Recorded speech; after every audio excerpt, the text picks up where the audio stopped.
welcome to another exciting edition of Hardfire TV. My name is Cameron Weber. I'm the producer and host of Hardfire. Thank you for watching. I welcome back Melissa and Matthew to the show. Thank you for coming back. Thank you. We're talking about the New York City Housing Authority, otherwise, as I learned from our last program, on NYCHA. NYCHA has about $80 billion in needed repairs for its buildings, while the city is struggling to fill a $10 billion budget gap. Something clearly needs to be done to help make the city fiscally sustainable. Welcome back again. Matthew, do you want to tell us a little about yourself? Yeah, I know you're an urban, you're interested in living environment. Urbanism enthusiast.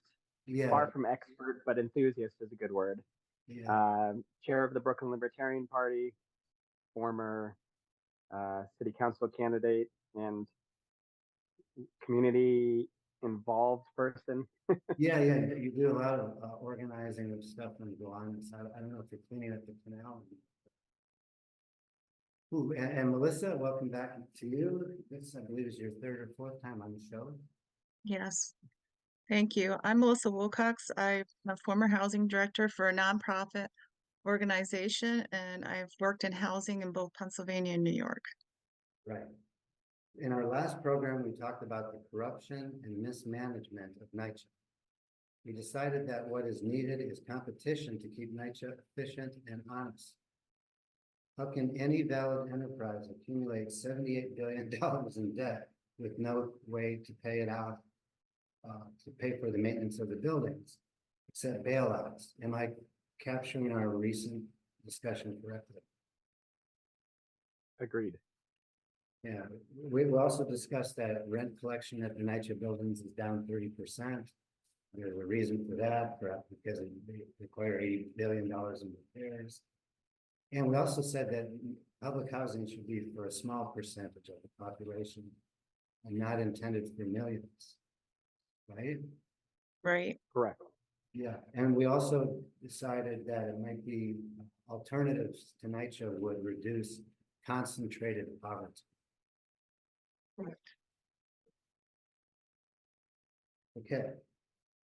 So today we're going to talk about ways to introduce competition to create more and more affordable rental housing. First is real privatization, not the phony federal RAD program we talked about last time, which is just crony capitalism where private developers get subsidies and government guaranteed debt. Just like the people who had their debt guaranteed for the mortgage-backed bonds leading to the housing crisis. These people get public housing bonds that are backed by the taxpayer. Real privatization means selling off the property to the highest bidder, no strings attached.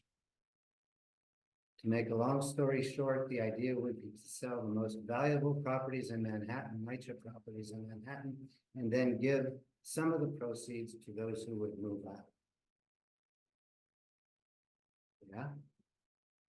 Yes. So the thing is about that is, you know, the federal government has been in public housing since the 1970s. And they've tried various forms of privatization, giving vouchers, and then the NYCHA, the RAD program, but none of that gives any of the proceeds from privatization to the people who actually live in the buildings. So our programs, our idea for privatization, to just a small percentage of the most valuable Manhattan projects, public housing, and then actually give the proceeds to those who would move, which is different than any other program that's been done so far. So what do you think of that idea? I think it would be fair to, like, I mean, that's the thing. Like, my only issue with the way they do zoning is that they hyper concentrate on areas instead of getting rid of zoning everywhere, which is kind of what amplifies gentrification. Like, if we allowed more housing to be built everywhere, it would have less stress and it would cause to less people getting kicked out. And I think, you know, if we privatize, it's obviously the new private company is probably going to want to kick out everybody who can't afford it. So my only issue is it'd be nice if we could find a way to make sure that if a private management company came in, not everybody would just be kicked out on the street, within the year. So what your point, Matthew, is that privatization without zoning reform is not a good idea. Right. We need the zoning reform to allow people. Privatization without giving people another option isn't any good. It's like, hey, we're kicking you out, but we're going to give you, $10,000 towards a year worth of rent, and their only option is to move somewhere that they're unfamiliar with. Maybe it's far from work now. Maybe it's far from their family who they depend on. Maybe they have to take care of their mother, or maybe their mother babysits their kids while they're at work, and now they have to completely change their life around because it's a whole new situation. Well, my idea is not at all about giving people $10,000. My idea is giving, in this particular example, $1.5 million to move out of Manhattan public housing. I personally think that that's kind of a great idea in some ways, because, with a voucher, you're still getting money. You're just getting it from the federal government. And now you're going to get money from privatization. Yeah. And I think that it's educating people to look at their money differently, and to educate people to look at their housing differently. If you or I can't afford to live someplace, we move, point blank. So I think some people have to really be educated and informed about choices that they may have in New York City.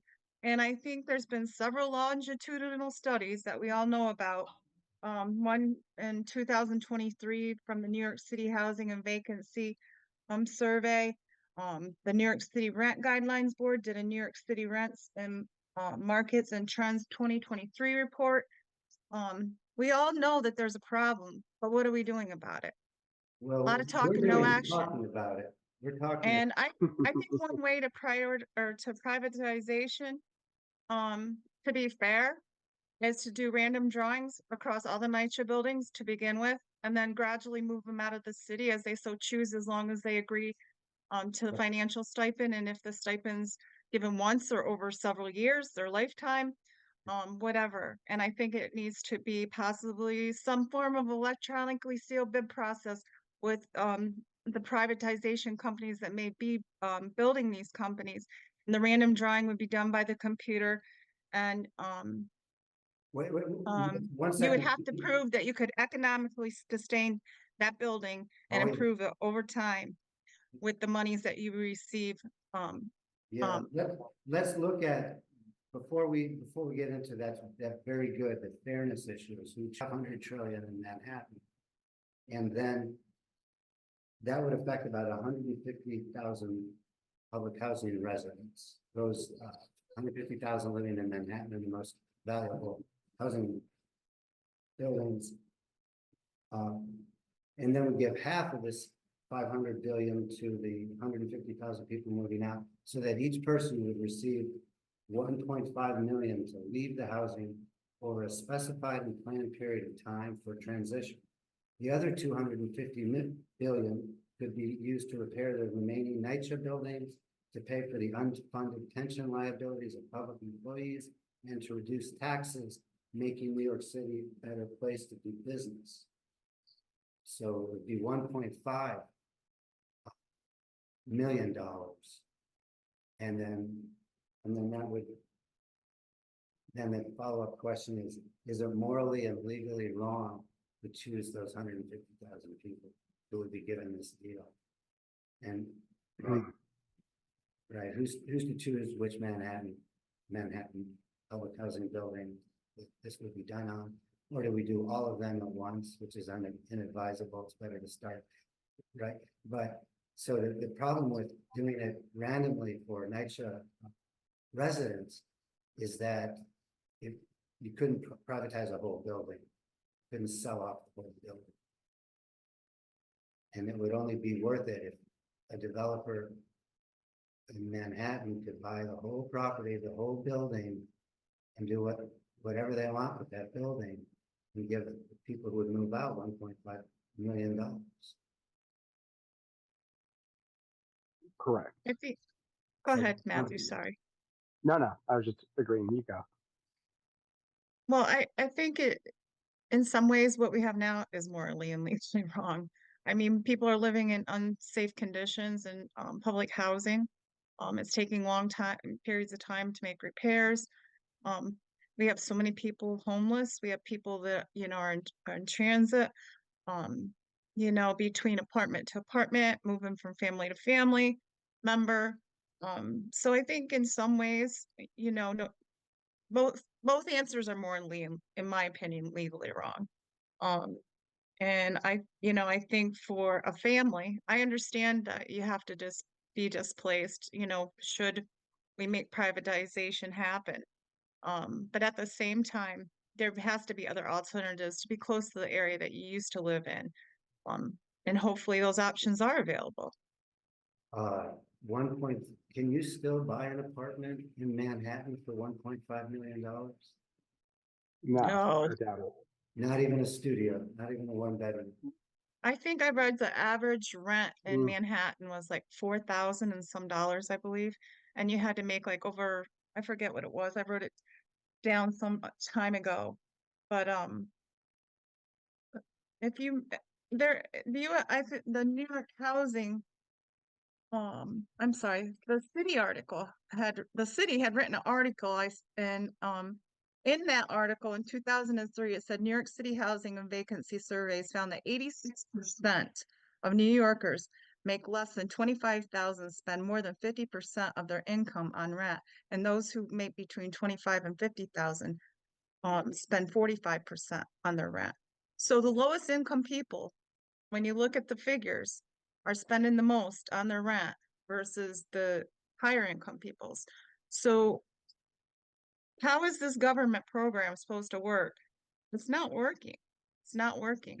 So let's talk about let's say that 1.5 million is a fair amount. Let's say that we could find a building without corruption to do this. And the people who would then, the NYCHA residents who would be paid to leave, they $1.5 million, they would gain from this privatization, but what about affordable housing that is not concentrated poverty for everybody else? We can liberalize zoning. Specifically, we can allow smaller buildings like single and multifamily homes to add rental additions to their properties. I know someone in Brooklyn who's adding additional units to their properties now for immigrants, especially, right? I also think it's important not only to liberalize the zoning in terms of like how tall you can build, but also the types of things that you can build. Like I'm pretty sure there's a certain limit to how small you can build apartments. And I think that if you want to build like, a building, like a 3-story building, but have like, 10, 15 small bedrooms, and then have like a common area and have it be like a young worker, something for people who are like 23, 24 and just coming into the city for a job and maybe don't have, $1,500, $2,000 to spend on rent. These not only like, to allow alternative forms of housing would be important as well, not just taller buildings. In Williamsburg, warehouses, they have those where you have a big common space and 10, 15 bedrooms, smaller bedrooms. Yeah. Right. And when I visit in Paris, like I would go into apartments and like, an Airbnb or a friend I knew, and they had these small little apartments and they're just like, oh, like, well, I sleep here, but that's about it. The French culture is, you go out to work, you go out to the cafe, you don't spend time in here, you sleep here, shower here, and that's good enough. Very good. And some people might be like, well, that's a ridiculous way to live, but it's like, well, at least create the alternative for people to have that, if that's the lifestyle they want to live. Like, don't just be like, no, we're not going to let you live in a box that's unjustified. It's like, I'm fine with it, you know? Exactly. And then people come to New York, give it a try, and then it's not for everybody. That's the life cycle of economics. Early on, you can't really afford your own apartments, and then later on, you can if you save, right? So no, Right. fantastic idea. I think it'd be interesting too to look at what zones have been changed over the last 10 years and how it's affected that neighborhood, or how the zoning change has affected the economy. You know, if it's changed to a residential zone, the residential area itself. I think that would be very interesting to see if there's any true trends across all those different zones and what effects it has when you change from one zone to the other zone. What I see They're all poor minority neighborhoods. what I've seen in our neighborhoods, Sunset. The ones they choose to rezone, it's like, oh, that's, you know, they're not going to go into, you know, West Village or Brooklyn Heights or Right. those neighborhoods and be like, you guys need more housing, you know? Exactly, it'd be the low to moderate income. So what's the effect? Median income goes up because the poor people are pushed out. You know, the economy improves because these new high income earners who moved into the neighborhood can afford these fancier type, you know, cafes and restaurants and stuff. So you know, you could point to the statistics and be like, look, if you do this, it's good for the area, but the area of the population has completely changed, that it's not even the same study anymore. And then the people Gotcha. living there, they say, wait a minute, this isn't the neighborhood I moved into. Where's all the interesting people? No, it would be like the Sunset Park neighborhood or the Gowanus neighborhood or Yep. Benson. Williamsburg, especially, huge Puerto Rican community, and they're all Yeah, to allow people with small multifamily homes and single family homes to build alternatively, and it would be done private and decentrally, and there would be a profit motive. So therefore, then the apartments would be kept a lot neater. And and like Matthew said, there's nothing that says that you have to follow military dorms style building codes for housing in New York City. right. That's great. I think And we as, should make it deregulate things a little and make it easier for some of the landlords, you know, to be able to do the things they need to do without going through all this red tape. mhm. And I think the more apartments that we allow to build really puts pressure on the bad landlords to either be better or not have anybody who wants to rent from them. That's when everyone's like, oh, if you deregulate, you're only helping those landlords. It's like, no. No, that's a common misconception in economics, is that someone, especially like the employer-employee relationship and the landlord and tenant relationship. I mean, the landlord needs tenants just as much, right? Tenants need So landlord. give them Correct. more options. Right, especially if you have more alternative housing being built. Right. And one thing our friend of the show, Eric Frankel, always talks about is the need for housing, like that you can own. Like we always talk about, we need to build more apartments, you know, push rent prices down. It's like, well, we also need to start thinking of New York as not just like a vacation for people for 8 to 10 years of their life. People want to come here, and you know, we need to start thinking of New York City as a melting pot of communities. And the way you build communities is having people who are there who have skin in the game and an investment in the community and want to build it up. They want to know their neighbors. They want to make the neighborhood better. They care. They're not just like, oh, this neighborhood isn't nice anymore, I'm going to go rent in this neighborhood. They're like, no, I own this apartment. I want to see this business succeed, you know. Eric Frankel, right? His family has had a business in our neighborhood in Brooklyn and Sunset Park since for 130 years, I think.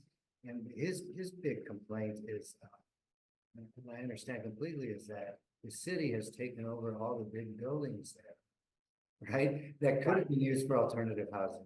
It could have been used for artist studios or small business, and turned it over to Amazon, tax free. Right. That's Eric Frankel's neighborhood. So Right. we don't recommend that, city taking over big buildings and then turning them over to corporations tax-free. We don't recommend that as a solution to the city's housing problem. As much as libertarians don't like to pay taxes, we also don't want certain people to not be able to pay taxes, and other people do. You know, so It's, that's completely unfair. And, Right. right. So believe it or not, we just have 1 minute left. Oh. Guys, very good conversation. Thank you to Matthew and Melissa for participating in today's discussion about problems facing New York City, especially ways to reform the city's biggest sinkhole, NYCHA, the New York City Housing Authority. We decided the main thing is to decentralize housing and reduce concentrated poverty by allowing individual homeowners and multifamily businesses to expand, to offer alternative forms of rental housing, to allow people in different places in their life cycle to live in New York. In the ownership society, yes, once you start having rentals, then you start having cash flow, and then you're going to get more turnover in housing, more people being able to buy housing, because this is not just tax to them. Like private homeowners are taxed to them. Thank you for coming on the program again. Thank you. thank you. Thank you for watching Hardfire TV. Each of our monthly episodes appears on the Brooklyn Free Speech Network. We have more than 50 programs on our YouTube channel.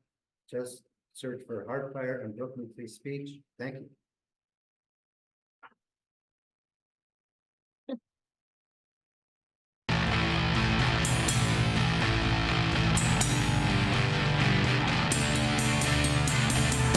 What do you think that I'm talking about? Racist shit, no, I'm calling you out. Selling this crap to the roof. Call it what you want, but it ain't fucking you. Burning wheelies and shooting slave by the side. Wasn't for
Thank you.